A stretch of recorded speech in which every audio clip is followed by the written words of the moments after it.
Hello, dear high school students. E aí, pessoal do ensino médio, tudo bem? I am Teacher Carlos, sou o professor Carlos. Prepare todo o seu material aí junto aí de onde você está.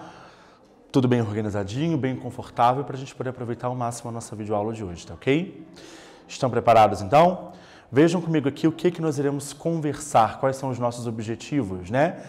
Vamos praticar bastante leitura e interpretação de texto. Gente, principalmente agora que a gente está na terceira série do ensino médio, né? Para a galera aí que pretende prestar vestibular e nem de um modo geral. Como é importante, pois são questões que são de interpretação de texto pura. Então, o máximo que a gente praticar, o melhor para a gente, tá bom? E daí a gente vai conversar um pouco sobre a diferença do uso entre o passado simples e o presente perfeito, tá ok? Bora lá?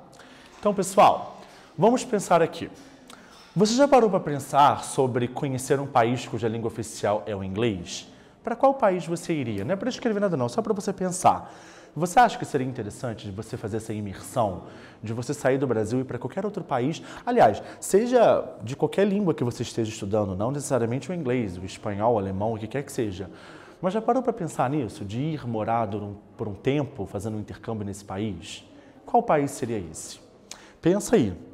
A única coisa que eu te adianto é, sem sombra de dúvida, seria uma das melhores experiências da sua vida. Eu acredito que acho que toda pessoa do planeta tinha que ter esse tipo de experiência. De sair do seu país e ir para um outro país, seja ele qual for, entendeu? É um crescimento, assim, incomparável. Pensa aí. E depois fala pra gente aí qual seria esse país, tá bom? Bom, aqui nós temos um warm-up, né, um aquecimento aqui, imagens da Inglaterra, tá bom? Pontos turísticos, inclusive, de lá, tá? Então, 1, 2 and 3. Dá uma pesquisada rápida aí e veja onde que você encaixaria os números 1, 2 e 3, tá? Aqui são os nomes desses lugares. Aonde que você encaixaria? Dá uma olhada na internet se é preciso for. Se você não tiver com acesso à internet agora, não tem problema. Busque aí no seu conhecimento de mundo, o que você já viu na televisão, em livros. E eu já volto para poder dar a resposta correta. Bora lá.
A resposta ficaria bem assim, pessoal, ó, já vou mostrar tudo aqui para vocês. Ó, a número 1 aqui, olha, Changing of the Guard. Number 2, Trafalgar Square, né, a praça. E aqui a number 3, o Palácio de Buckingham, ok? Buckingham Palace, ok? São pontos turísticos muito conhecidos da cidade de Londres. Todo mundo que vai sempre visita, beleza? E justamente aqui nós temos um texto que a gente vai ler agora sobre... Opa, eu passei aqui sem querer. Temos aqui justamente um texto que fala justamente sobre sightseeing in London. Sightseeing significa turistar, mais ou menos é o que a gente fala em português, tá bom? Então vamos dizer assim, turistando em Londres, tá bom? Acompanhe comigo aqui a leitura, vamos lá. We've been to Buckingham Palace for the changing of the guard. We've walked as far as Trafalgar Square to see the two art galleries there. We've looked at Scotland Yard, and now you suggest that before it's dark, we should visit the zoo in Regent's Park. Então a pessoa andou bastante. Ela falou aqui, olha, nós estivemos no Buckingham Palace para poder ver o Changing of the Guard. Nós andamos até a Praça Trafalgar para poder ver algumas galerias de arte que tem lá. Nós demos uma olhada também no Scotland Yard, que é um outro ponto turístico. E agora você está sugerindo que antes de escurecer, que a gente deveria visitar o zoológico no Parque Regent. Daí ela continua. When tubes and buses are tightly packed and I'm feeling completely wrecked. Do you realize, Henry darling, that we've had no lunch or tea? And these fashionable sandals are nearly killing me.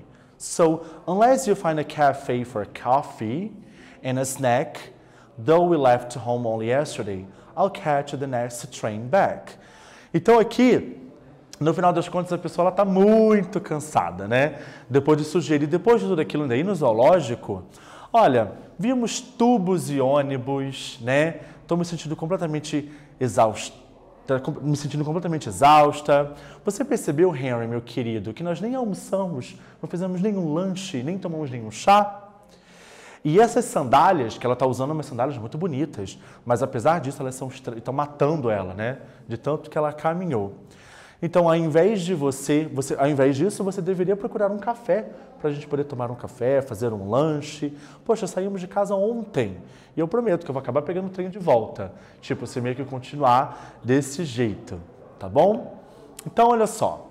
Reading for detailed comprehension. Eu tenho aqui duas perguntas para que vocês marquem a alternativa A ou B. Number one. A, B ou C, perdão. Number one. We can infer from the text that... O que nós podemos inferir do texto? Quando eu falo inferir, o que a gente consegue entender do texto? A, B ou C? Não vou traduzir, senão eu dou a resposta, hein? Number two. Tube and cafe in the text mean. Quando ela falou tube e café, o que isso aqui significa aqui, tá? Dá uma olhada nas alternativas também. São palavras muito utilizadas pelos ingleses, tá bom? Já volto para corrigir.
Questão número 1. O que a gente pode inferir do texto? Resposta correta, a letra A. Sightseeing in London is an exhausting experience today. Que turistar em Londres é uma experiência muito cansativa no dia, tá bom? Ver várias coisas num dia só. E a número 2, tube and café, o que significa essas duas palavras que apareceram lá no texto? A resposta seria a letra C. Tube é o que eles chamam de London's Underground Train System. Equivale ao metrô, tá? É o sistema de trem que vai embaixo da terra, bem ao pé da letra C é justamente isso, que é o metrô que eles chamam de tube, tá bom? E café é o que eles chamam de coffee shop, que seria a cafeteria, ok? 3 and 4, ainda sobre o mesmo texto, tá bom? 3 alternativas cada uma. When a bus is tightly packed is... O que significa quando ela fala que um ônibus está tightly packed? Uma das 3 alternativas é a correta. Vá ao dicionário para poder fazer, tá bom? And circle the wrong alternative. Uma das 3 alternativas aqui está errada de acordo com o texto. Circule essa alternativa errada. Já volto para corrigir.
Bora corrigir, pessoal?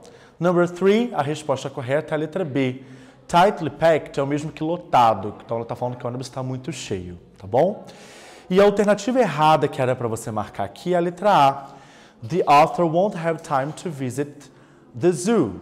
Aqui está falando que ele não vai ter tempo para visitar o zoológico. Vai ter sim, ele teria como ir. É que está muito cansado e não quer, tá bom? Por isso que a letra A é a errada, tá? Pessoal, vamos conversar um pouco sobre a diferença do passado simples e do presente perfeito? Dá uma olhada aqui. Essa primeira frase diz assim: Though we left home only yesterday. Tá no passado simples essa frase. A de baixo, we've walked as far as Trafalgar Square. Essa frase aqui, ela já está no presente perfeito. Como que eu sei? O presente perfeito, a gente sempre tem o auxiliar have ou has, mais o verbo na terceira coluna, e aqui o verbo no passado simples, somente ele sozinho, acabou sem mais nada, tá? Então, assim, qual é a diferença? Como é que a gente usa um, como é que a gente usa outro? Olha só, pessoal. O passado simples, ele é utilizado para expressar ações acabadas em um tempo definido. Acabou, está lá o passado, não tem mais nada a ver com o presente. O presente perfeito, ele é utilizado para ações que aconteceram num tempo indefinido no passado, ou seja, normalmente você não fala quando aconteceu, tá? Ações que começaram no passado e continuam até o presente, por que vocês não falam quando aconteceu? Porque ela está em continuidade, tá? Ações que aconteceram várias vezes no passado, ou seja, uma ação que vem se repetindo. Então essa que é a diferença. O presente perfeito, ele conecta o passado com o presente. O passado simples, ações aconteceram lá, não interferem em absolutamente mais nada com o tempo presente, tá ok? Essa que é a diferença. Então aqui eu tenho uma atividade para vocês poderem marcar a alternativa correta, no que diz respeito a passado simples e a presente perfeito. Então tenham em mente o seguinte: passado simples, aconteceu lá, tempo definido. Você pode falar quando aconteceu. Presente perfeito, você não diz quando aconteceu, porque a ação ela está em progresso ainda até o tempo presente, ela está se repetindo ou ela acabou de acontecer e você viu o resultado dela no presente. Tem uma conexão entre o passado e o presente. Leiam com calma as alternativas, a frase e marque a correta. Lembrando que, quando a gente fala de presente perfeito, sempre tem que ter o have ou has mais o verbo no particípio passado, a terceira coluna dos verbos. Bora lá, façam aí que eu já volto.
Vamos corrigir, gente? Olha só.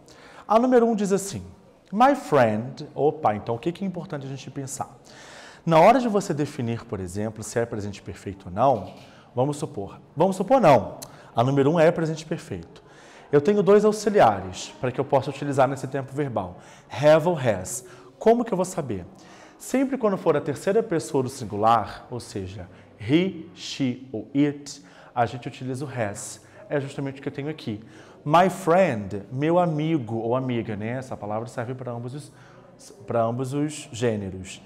My friend, meu amigo. Então é terceira pessoa, ele, he. Portanto, aqui tem que ser o has. Has just arrived from London. Ele acabou de chegar de Londres. Mas espera aí, por que eu sei que é presente perfeito? Porque é uma ação que aconteceu num passado muito próximo. Ele acabou de chegar. A gente está vendo o resultado daquilo no presente, tá bom? Agora, olha o número 2. I to London last year. Se você observar logo aqui no final, eu tenho uma expressão de tempo. Gente, se você está definindo ontem, ano passado, mês passado, há 2 anos atrás, se você está definindo quando a ação aconteceu, é passado simples, porque ela aconteceu no passado e ela ficou. Não tem nenhum vínculo com o tempo presente. Então, a resposta certa da número 2 seria a letra B. I went to London last year. Eu fui a Londres no ano passado. Acabou. Ano passado passou, não tem mais nada a ver com o presente, tá? Bora para o nosso quiz? Tipo o exercício que a gente fez, tá bom? Só para a gente praticar mais aqui. A cidade de Londres Leiam com calma, pessoal. Aqui a dica que eu vou dar é o seguinte. As alternativas que vocês terão que completar aqui diz respeito aos verbos auxiliares de ambos os tempos verbais que a gente está conversando. Já voltei para corrigir, vamos lá.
Let's correct. Vamos corrigir o nosso quiz? Então, bora lá. A número 1 é uma pergunta. E sempre quando a gente tem uma pergunta, seja no presente perfeito, seja no passado simples, seja em qual que seja o tempo verbal do inglês, a pergunta ela vai começar sempre com o verbo auxiliar. Quando eu tenho uma pergunta que foi feita com o presente perfeito, os dois possíveis verbos auxiliares são esses aqui, o have ou has. Como que eu vou saber aqui? Só lembrando da regra que eu falei anteriormente. Se é terceira pessoa do singular, he, she ou it, você usa o has. Não é o caso ali da número 1. A número 1, o sujeito da minha frase é o you. Portanto, have you ever been to London? Você já esteve em Londres? Então, a resposta correta é a letra A. Então, o have, pessoal, ele vai ser utilizado com I, you, we and they. Essas pessoas de discurso. A terceira pessoa do singular, he, she and it, é o has. Number 2. You go to England in December. Bom, se a gente reparar, eu tenho aqui um advérbio de tempo definindo quando que a ação aconteceu. Eu quero saber se você foi à Inglaterra em dezembro. Então, gente, teria que ser o did, que é o auxiliar que a gente utiliza para fazer perguntas no passado simples, tá bom? Por que eu sei que é passado? Porque eu estou perguntando se você fez essa ação de ir na Inglaterra, em dezembro, tá? Passou, tá lá no passado. Não tem mais conexão com o tempo presente. Por isso que é o did, tá bom? Vamos encerrando a nossa videoaula aqui? Então, olha só. O que a gente viu hoje? Nós falamos sobre a diferença entre o passado simples e o presente perfeito, tá ok? Tempos verbais que podem ser confundidos, mas tenha em mente isso. Opa, o passado simples, a ação aconteceu lá no passado. Não tem conexão com o presente. O presente perfeito, sim, conecta o passado com o presente, tá bom? E a gente falou um pouco justamente sobre a cidade de Londres. Vocês conheceram ali alguns pontos turísticos, tá bom? Aqui tem algumas referências de onde todo esse material foi tirado. Tela azul, então é porque eu paro por aqui. Guys, thank you very much for your patience. Muito obrigado pela paciência de vocês. Bye, bye.